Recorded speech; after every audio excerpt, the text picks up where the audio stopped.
Guys, there's a lot of action in this show, so I'd like to know how did you prepare for these super intense fight scenes? We did about a month's training before we started. So I did jiu-jitsu and boxing and knife fighting and guns. And what did you do? Not so much. Not so much. I don't know. I mean, I did a lot of like it was more like boxing. Boxing. Yeah. Yeah. And then learning about the gun. But you know, the gun's not such a great mystery, is it? You just No, I mean you aim it and you press load the it. trigger. Yeah. Yeah. You know, but we learned how to do that. We did learn how to do that, and Did you have multiple different sorts of guns? oh yeah, Yeah, so there you go, multiple different sorts of guns. You Yeah, learned how I to do did. that. I only learnt one. yeah. Maybe I'll learn more in I hope season so. 2. Yeah. Yes, so we did all of that. We had a great stunt team. We were really lucky. And then obviously the fights themselves they're kind of more like choreographed dances. So you sort of learn the basics of the movements really that you're trying to do. And then the rest of it was sort of choreography with a great stunt team. So we were very lucky. Amazing. Kira, correct me if I'm wrong, but this is your first TV show in about 20 years. What drew you to this project and how did it feel to be back on TV? Well, I've been looking for a series to do, and for one reason or another, sort of it hadn't quite happened.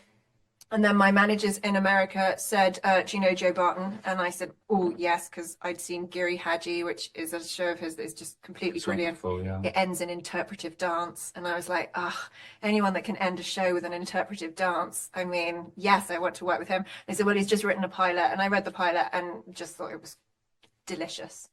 And so met him, and then and you know, I think in that meeting I was like, who do you see as Sam? And we both went, Ben Whishaw. And then he said yes. So that was it. So it was you know, it was a very exciting process, but I think it's always all about the people who are making it and trusting them. And I think Joe has such a kind of wild imagination that he goes to places that you wouldn't imagine him going, you know. So I think it felt exciting. And a humor. Yeah. I think it wouldn't work without the humor of it. No, it wouldn't be as fun. Yeah. You know, so I think the fact that you can have this kind of spy thriller, but that is sort of making fun of itself at the same time. And these characters who do have a depth and a seriousness to them, but also have an extreme silliness. I mean, he gets blown out of a window twice in a week and doesn't have a scratch on him. You know, I mean, it's sort of. And you murder someone with a tea towel. I murder someone. He's terrified of me with the tea towel. Yeah, I murder somebody with a tea towel. I shoot him in the back of the head. I know you do, But but he gives up when he sees the tea it's towel. the tea towel that is the primary lethal weapon. So, you know, we are dealing with like, it is ridiculous, but I think that's what's so nice about it is that it's got this kind of, they kept saying it's 10 inches off the floor as far as reality goes, but I think we're a good 12 to 15. Yeah. Yeah. Ben, you've played Q in the Ultimate Spy series, James Bond series.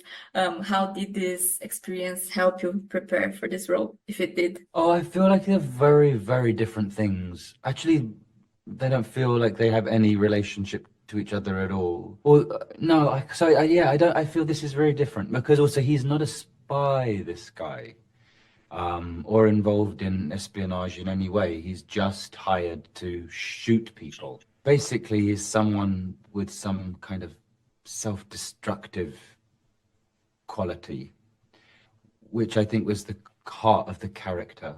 Whereas the characters in James Bond are lovely and fun, but they don't have any real human dilemmas.